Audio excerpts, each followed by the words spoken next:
having failed the mandatory drug test, the MDT, and waiting for the confirmation lab results to come back, and the whole circumstances of the process where I have to be placed on governor's report, go through the orderly room process, and then go through the adverse risk management team, the RMT assessments. In the meantime, I tried to talk to my personal officer, who is an officer, a named officer assigned to every prisoner, so they have a consistent point of contact when dealing with sentence management issues or just day-to-day sentence management. But I tried to have a sit down with my personal officer and explain to him that I'm not trying to justify what I did. I did wrong. I took a substance that I should not have, and I hold my hands up to that, absolutely. What I would like is for the adverse RMT board and for everyone involved to take into consideration all the events that are going on right now. The fact that I'm getting nowhere with any discussions with anyone I'm having on these matters, the fact that I'm not able to build up a portfolio of good behaviour with continued escorted community access in the meantime whilst waiting on this psychology report to be submitted. And whenever I've tried to discuss it with the governor in charge of HMP Greenock, Morag Stirling, the response I get from her is, oh well, I don't know about that, look, I'm just a hairdresser.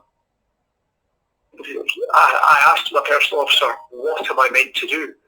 I have tried everything I know of, I'm supposed to do, and gotten nowhere. I can't even get straight answers out of anybody for anything, so what else am I supposed to do? Please tell me and I will go off and do it. And the only response my personal officer would give me is, well, I'll tell you what the answer isn't, look, it's taking drugs.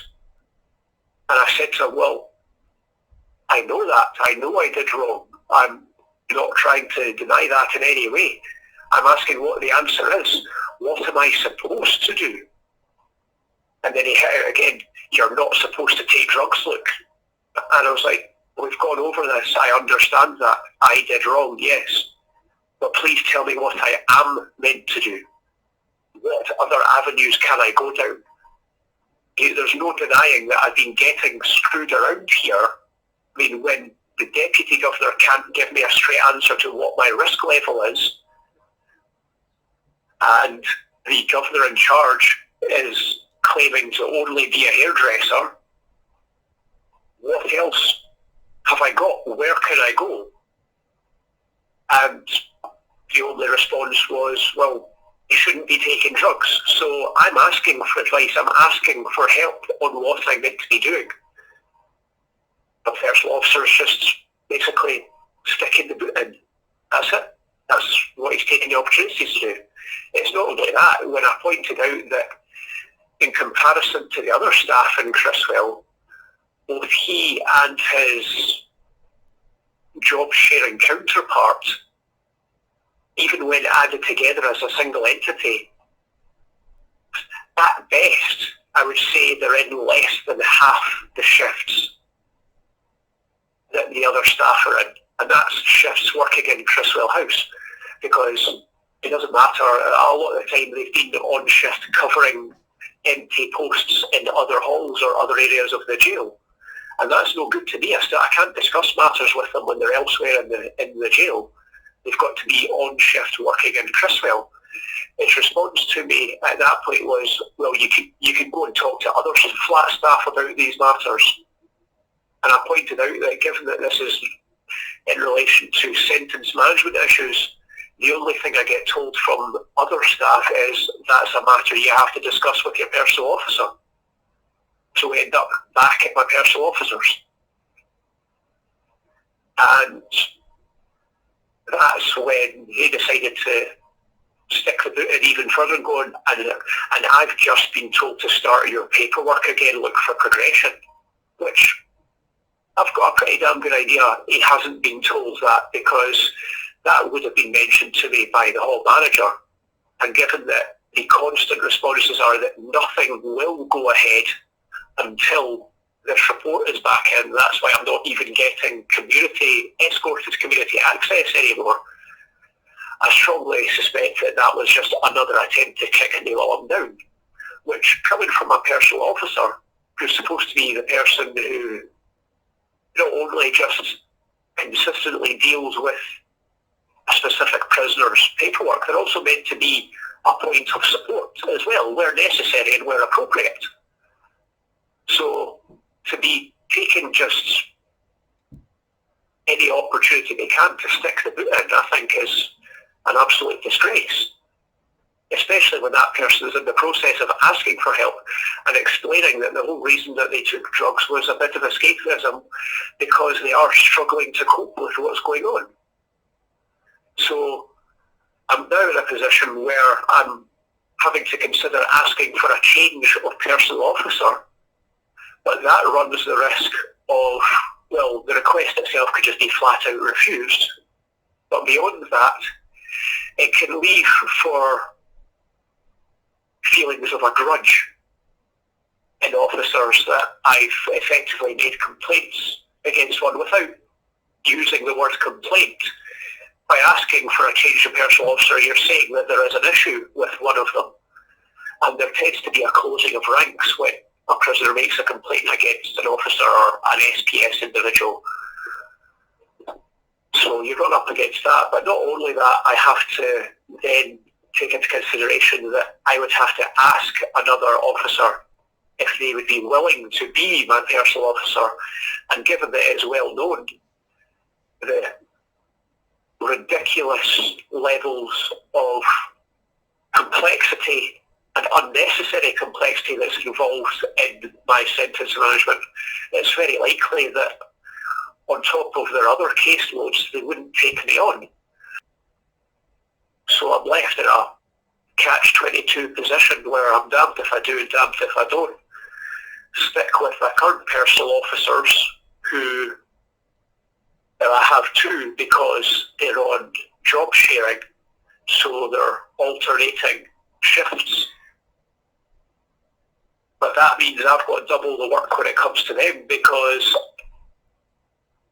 I can't then run consistently on one matter with them, because when the next one comes on shift, I've got to start from the very beginning when there's an issue, so I've got to keep two up to date, and because therefore it's slowing everything down or even bringing a lot of things to a standstill because I'm left explaining something to one person, I get a little bit further forward and then the next one is on shift, so I've got to start afresh with them, bring them up to speed, but then they're then emailing their counterpart and then having to wait for that counterpart to come on shift to receive the emails to check it to see what's happening. There's no other way I can explain it other than to say it's a complete shit show.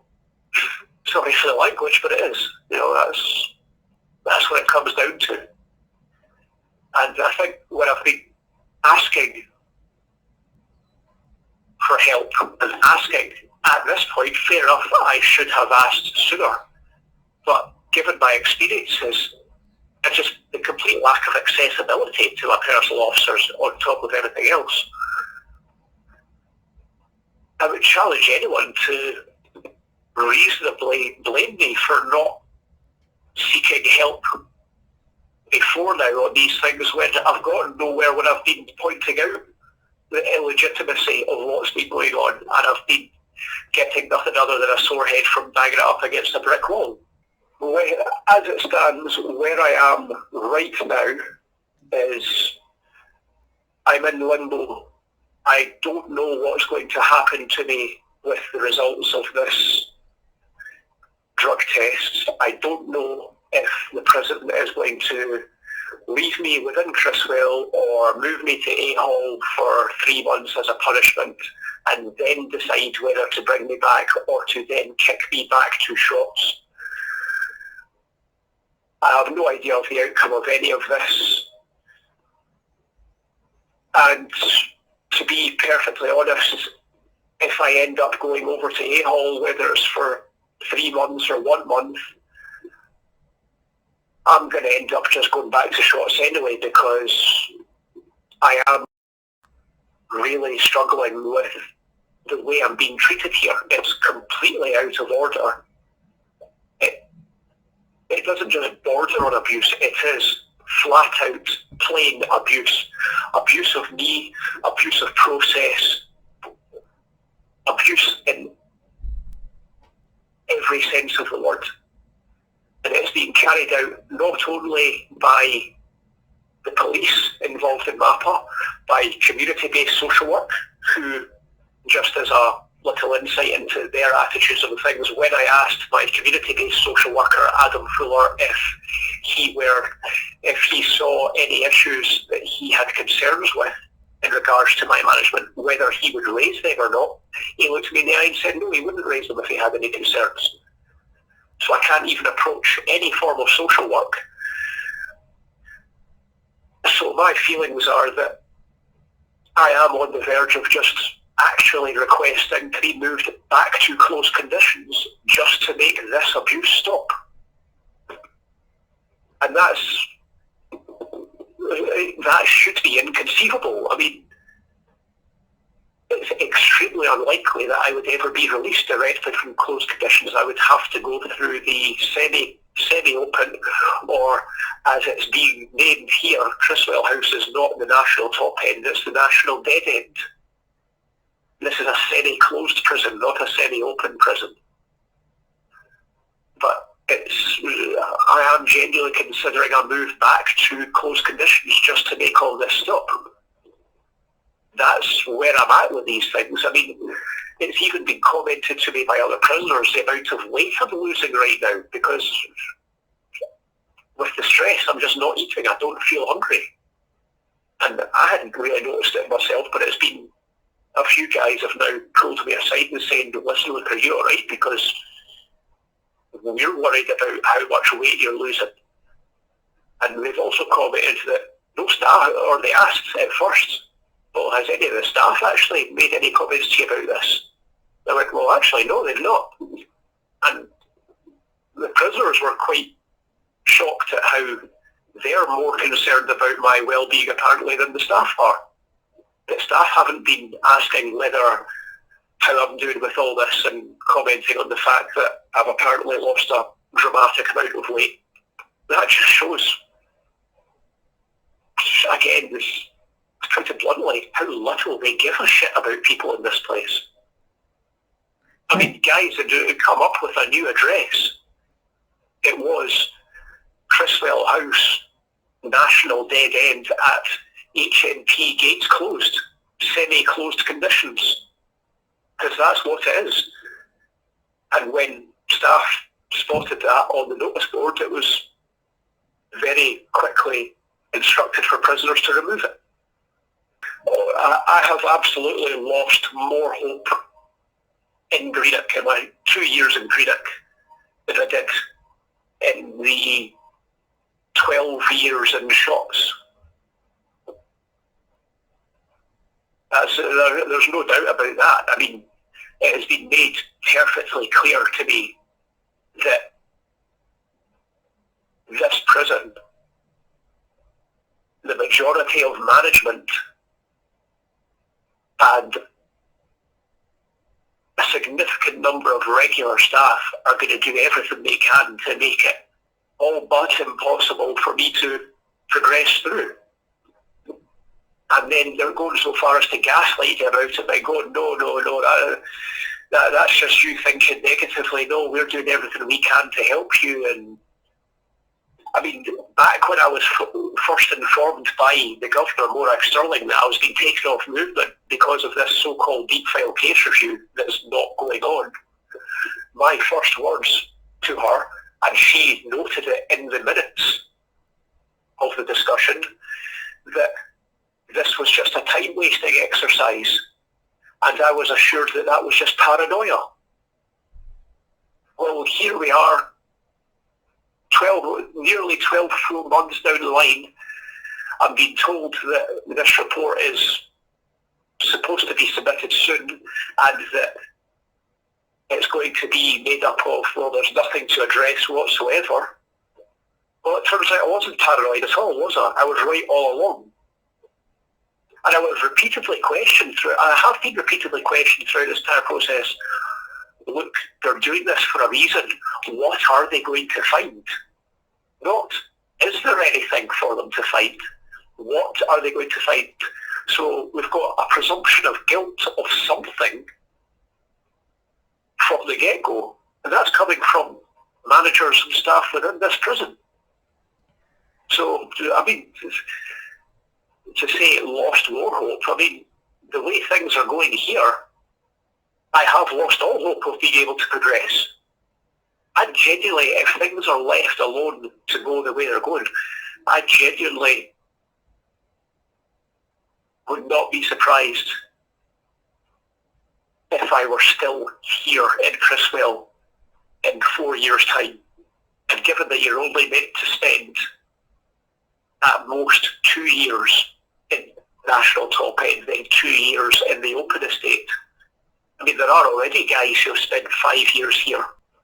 So if things were just left alone to go the way they're going, it genuinely wouldn't surprise me to be spending 5, 6, 7 years here.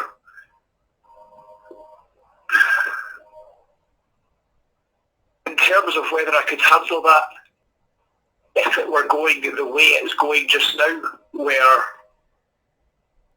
I can't get visits with my mum, the most I've had is voice-only phone calls with her because the distance and because of her health. The distance from my friends, where the travelling for them is an issue. It's basically they've got to take a whole day out just for a 45-minute or a 1 hour visit here. So being cut off from all but voice, family and friend support and all pro-social support, and they love the word pro-social when it comes to being in the community, so I'm being denied access to family and friends effectively, with everything being held just in front of me, but every time I reach out to grab it, my hands are slapped down and then I'm shouted at for reaching out for it. I don't think I would cope with it at all. I really don't. I don't know what would happen in that scenario, but no, I don't. Given everything I've been through already up until this point, to add all of this on top of it when I'm supposed to be approaching the chance for release. No, if it were to carry on the way it's going, no, the abuse would just get to be too much. That's it. Vision softly creeping left its seeds while I was sleeping, and the vision that was planted in my brain